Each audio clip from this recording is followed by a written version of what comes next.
नमस्कार। मैं हूं आपका दोस्त आलोक कुमार। अभिवादन स्वीकार कीजिए मेरा।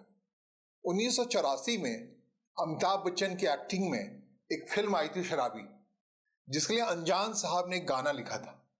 गाने के बोल यूं हैं, नशा शराब में होता तो नाचती बोतल, नशे में कौन नहीं है मुझे बताओ जरा। नशा शराब में होता तो ना। शराबी फिल्म का ही नाम था। शराब की मकदूद बातें की गई थी उसमें, और हर कोई नशे में है ये बताने के जरिए शराब को एक जायज ठहराया गया था। आप कहेंगे मैं क्या बातें कर रहा हूं? मैं बात कर रहा हूं आने वाले दिनों में अगर गुजरात में आपको पीने पिलाने का सिलसिले की शुरुआत होती नजर आए तो अचरज में मत रहिएगा।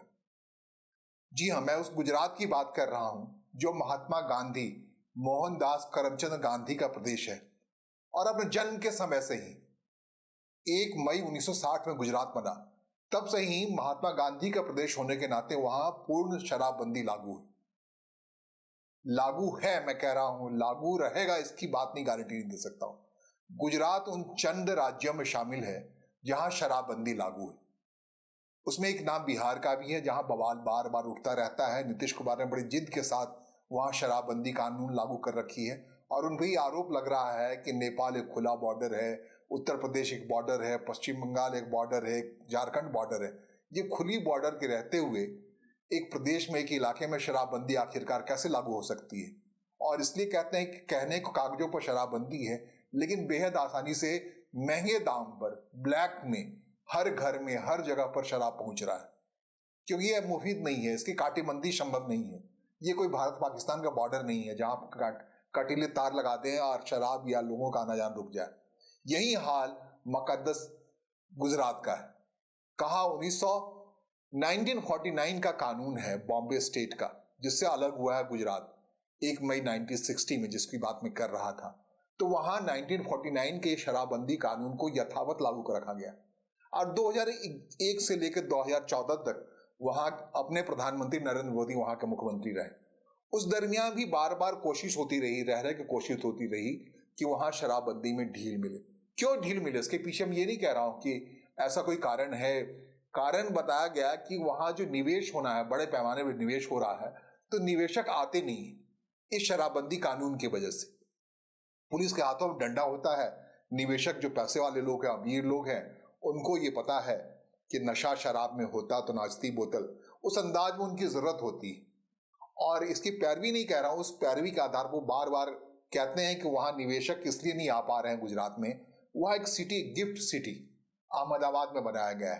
कहते हैं Gujarat international finance tech city, और वहां के यूनेस्को के नाम पर रह के शराबबंदी में छूट दी जा रही है। एक परमिट की व्यवस्था है वहां पर अहमदाबाद में इस गिफ्ट सिटी के लिए कि एक परमिट के तहत वहां लोग पी पिला सकते हैं।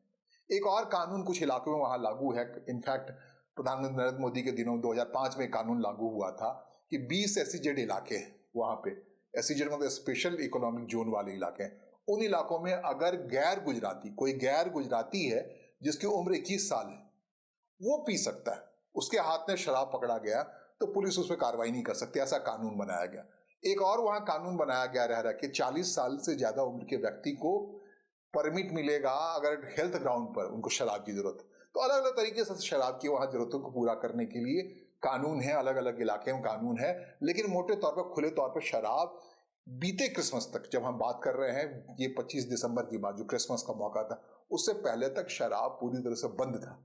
पुलिस शराब के नाम पर किसी को गिरफ्तार कर सकती, पकड़ के। पहले तो आजीवन कारावास का मामला था, अब 2 से 10 साल तक के कारावास का मामला है। महात्मा गांधी के इस राज्य में ठीक उसी अंदाज से, अब जब मैं कह रहा हूं 25 दिसंबर की बात, मैं क्रिसमस की बात कर रहा हूं। इस बार बीते क्रिसमस को इसमें सिलसिलेवार तरीके से छूट दी गई, इस नाम पे छूट दी गई है कि लोग अब क्रिसमस के नाम पर छतों पे भी दारू पी सकते हैं, होटल में भी, होटल के रूम में भी दारू मंगा के पी सकते हैं। ये सारे सिलसिलेवार तरीके से हो। अब जब महात्मा गांधी से मैं इस बात को जोड़ रहा हूं तो आप समझ लीजिए, अभी संसद का बीता सत्र जो है, इस बात को लेकर हंगामा खड़ा है वहां पर, या पूरे देश में कांग्रेस पार्टी का आंदोलन चला रखी है। मनरेगा मतलब रोजगार गारंटी की योजना जो है ग्रामीण क्षेत्रों में भारत में, उसमें महात्मा गांधी नाम जुट गया था। तो महात्मा गांधी रोजगार गारंटी योजना में से महात्मा गांधी के नाम को गायब कर दिया गया। भाई गुजरात के उस शख्स गुजरात का कहना ठीक नहीं है। भारत में अगर भारत की दुनिया भर में पहचान है तो उसमें बहुत महत्वपूर्ण स्थान है। पिछले सेंचुरी का जो सबसे बड़ा आदमी कहलाता है वो मोहनदास करमचंद गांधी कहलाते हैं। उसके नाम पे रोजगार गारंटी की एक स्कीम चल रही थी, उस स्कीम को बदल दिया गया, उसका नाम दे दिया गया है जी राम जी। नाम बदलने को लेकर, नाम से, इस रोजगार गारंटी के नाम से महात्मा गांधी के नाम को हटा देने की वजह से कांग्रेस पार्टी या विपक्ष पूरे देश भर में अभियान चलाया रखा है। लेकिन अब उसी महात्मा गांधी के देश से, जो कि तकरीबन जैसे मैं बताया कि मोटे तौर पर 66 साल हो जाएंगे, 66 साल से वहां पर शराबबंदी लागू है, पूर्ण शराबबंदी लागू है कागजों पे, और वहां नहीं हो सकता। कहते हैं जब प्रधानमंत्री जो वहां मुख्यमंत्री हुआ करते 2001 से 2014 तक, 2005 में उन्होंने एक स्कीम लाया था जिसमें शराब की छूट दी गई थी। तो एक ऐसा बड़ा मामला हो गया 2009 में कि 56 लोग शराब पीने की वजह से मर गए, मतलब अवैध शराब पीने में मर गए। तो फिर उस कानून को टाइट किया गया अपने अपने हिसाब से, फिर से वापस आयत किया गया। लेकिन जैसे विनिवेशक की क्षमता बढ़ती जा रही है, उसकी पहरेदार बढ़ती जा रही है, तो कहा जा रहा है चोरी छिपे। कहते हैं गुजरातियों में एक बड़ा अच्छा ट्रेंड है। कहते हैं वहां एक पड़ोस में एक सी बीच है छोटा सा, आप जानते हैं, दमन दीव। तो दीव तमाम गुजराती जानते हैं क्यों जाते हैं? छक के शराब पीने का मन होता है, सब दीव चले जाते हैं, सागर तट पे झूमते गाते हैं। बड़ा अच्छा टूरिज्म स्पेस हो गया, क्योंकि पूरे गुजरात में शराबबंदी है और गुजरातियों को शराब का आनंद लेना है तो दीव जाते हैं, टूरिज्म सेक्टर बन गया है। बाकी गुजरात में मामला नहीं होता। अब इसी बात का दबाव बना हुआ है कि भाई दीव में जाके क्यों पियेंगे हम, क्यों नहीं गांधीनगर में बैठ के पियेंगे, क्यों नहीं हम बड़ोदरा में, सूरत में, बाकी जगहों पे पियेंगे। और ये सब निवेश वाले इलाके हैं जहां से बड़े पैमाने पर विदेशी निवेश आकर्षित किया जा रहा है। इस बार CWG मतलब कॉमनवेल्थ गेम्स शुरू होने वाला है, अगला गेम है। उससे पहले अब जब हम कह रहे हैं 1 मई को जब 66वां वर्षगांठ बना रहा होगा गुजरात अपने जन्म का, तो मुमकिन है कि CWG के नाम पे, CWG गेम्स के नाम पे, वहां छक के शराब पीने की छूट मिल जाए। क्योंकि जिस तरीके चल रहा है, क्रिसमस के मौके पे छूट दी गई है, क्रिसमस के नाम पे दी गई, इस बात को बड़ा बवाल है। बहुत सारे लोग ये दबाव जानते हैं क्यों शराबबंदी वहां लागू है। शराबबंदी वहां के जो वुमेन्स ग्रुप है, महिलाओं के संगठन है, उनका खास दबाव है। जो पारिवारिक संरचना है उसमें शराब पी करके आने क्या कुछ होता है कि इसी नाम पर बिहार में भी लागू है, लेकिन बंद तो रहा है, दोनों जगह पी रहे हैं। लेकिन चोरी छिपे पीने के कारण एक है कि घर में आकर के कोई महिला कोई पी के आ रहा है, पी पिला के आ रहा है, अत्याचार कर रहा है, कुछ कर रहा है, तो पुलिस को बुला सकती है, उस आधार पर दंडित करवा सकती है उस व्यक्ति को। लेकिन अगर यही औजार नहीं होगा तो फिर क्या होगा? खुलेआम जब बिकने पिलाने कहते हैं कि गुजरात अवैध शराब की इतनी बड़ी मंडी है कि बहुत सारे जो शराब बनाने वाले लोग हैं राजस्थान में, हरियाणा में, उनका सप्लाई चेन ही गुजरात है। अभी हाल में करोड़ों के शराब पकड़े गए हैं जो गुजरात ले जा रहे थे राजस्थान से, अक्सर होता है। तो ये अवैध शराब का सिलसिला चूंकि बैन है तो महंगा मिलता तो है। कहते हैं जहां बैन रखेंगे, जहां आप परमिट सिस्टम रखेंगे, तो परमिट के इलाके के बाहर ले जाने के लिए अवैध वसूली का धंधा होगा। जहां बैन है शराब पे पाबंदी है, तो पुलिस को मालामाल होने का एक आधार है, किसी को पकड़ो, उसके पॉकेट में शराब की बोतल डालो, बात बन जाए, फिर आप जितनी वसूली करनी है वसूली कर लो। इसके अलावा जो भी सप्लाई है, हर जगह डिमांड एंड सप्लाई का रूल तो है ही, उसके आधार पर डिमांड पूरा करने के लिए पुलिस थाने में जा रहा है, पैसा यहाँ जा रहा है, वहां जा रहा है। ये भ्रष्टाचार का खुला रास्ता है उस गांधी के उस प्रदेश में जहां पूर्ण शराबबंदी महात्मा गांधी के नाम पर लागू है। अब महात्मा गांधी मनरेगा से तो गए ही, अब उनके राज्य से शराब पाबंदी वाला जो कानून है, 1949 का कानून है बॉम्बे एक्ट के तहत, वो भी जाता जा रहा है, ढीला होता जा रहा है। गुजरात में भी शराब की धार उसी अंदाज में बहाने की कोशिश हो रही है जिस हिसाब से मुंबई में होता है। मुंबई का खुला मिलता है। मुंबई में कहते हैं आर्थिक राजधानी बनने का एक आधार ये भी है, वहाँ शराब पी सकते हैं, कोई दिक्कत नहीं, पीने पिलाने का सिलसिला चल सकता है वहाँ। लेकिन वहीं मुंबई के जो उद्यमी हैं या निवेशक हैं और गुजरात आना चाहते हैं, इन्वेस्ट करना चाहते हैं, बड़ौदा आना चाहते हैं, हल्दिया जाना चाहते हैं, अगर वो अहमदाबाद आना चाहते हैं कॉमनवेल्थ गेम के लिए, कह रहे हैं बड़े नए तरीके से अहमदाबाद को बनाने की तैयारी हो रही है, उस वहाँ निवेश करना चाहते हैं, अपना बिजनेस अपॉर्चुनिटी देखना चाहते हैं, तो कहते हैं पी कर का मुँह पोंछ करके यार उसका जो दुर्गंध है वो गुजरात की सीमा पर प्रवेश करने से पहले आपको साफ कर लेना पड़ता है। क्योंकि इसी आधार पर आपके सांसों की क्षमता पकड़ कर इस गिरफ्तार करके अभी जो मौजूदा कानून है 2 से 10 साल तक के लिए आराम से पुलिस आपको अंदर कर सकती है। और ये तो भ्रष्टाचार का जो रास्ता है, तो ये जो रास्ता है, कहते हैं नीतीश कुमार, जैसे मैं कहा कि गुजरात के देखा देखी बिहार ने भी 2006 से नीतीश कुमार ने भी महिला वोटरों के दबाव में आकर के, स्थानीयता के दबाव में आकर के बिहार में भी पूर्ण शराबबंदी लागू कर रखा है और उस पर लगातार दबाव बढ़ता जा रहा है। प्रशांत किशोर जो चुनाव लड़ रहे थे बुरी तरह से मुंह की खाया, 0 संख्या उन्हें आया, प्रशांत किशोर जनसुराज की बात मैं कर रहा हूँ।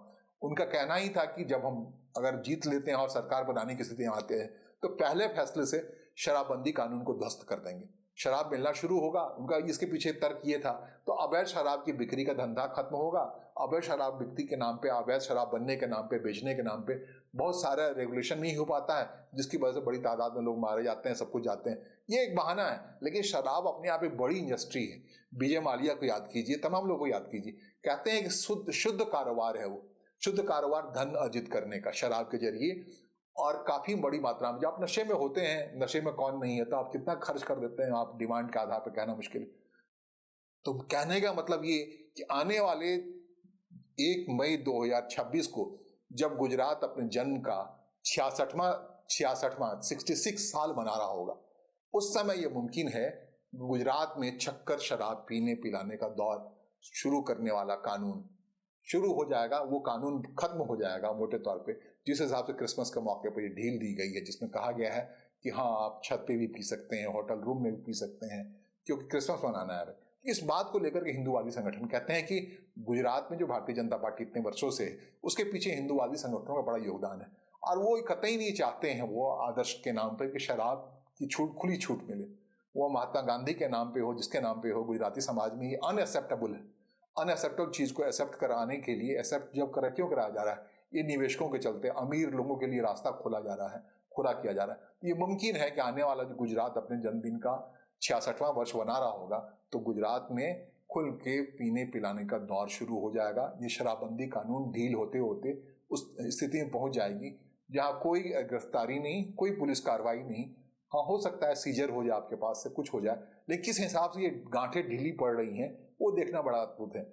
गिफ्ट सिटी के नाम पे एक बड़ा महत्वपूर्ण कानून है कि कहते हैं कि आप गैर गुजराती हैं, तो आपके पास अगर पकड़ा गया है तो आप पे कोई काम नहीं हो। गैर गुजराती मतलब समझे, आप गुजरात के रिहाइश वाले नहीं हैं, स्थानीय लोग नहीं, बाहर के व्यक्ति हैं, तो आप पे अलग कार्रवाई। अगर गुजराती हैं और 21 साल से छोटे हैं तो अंदर जाएंगे, कायदे से जाएंगे, और 21 साल से भी बड़े हैं तो गुजराती हैं, अगर पीते हुए पकड़े गए, आपके दुर्गंध चेकिंग में पकड़ा गया तो आप अंदर जाएंगे।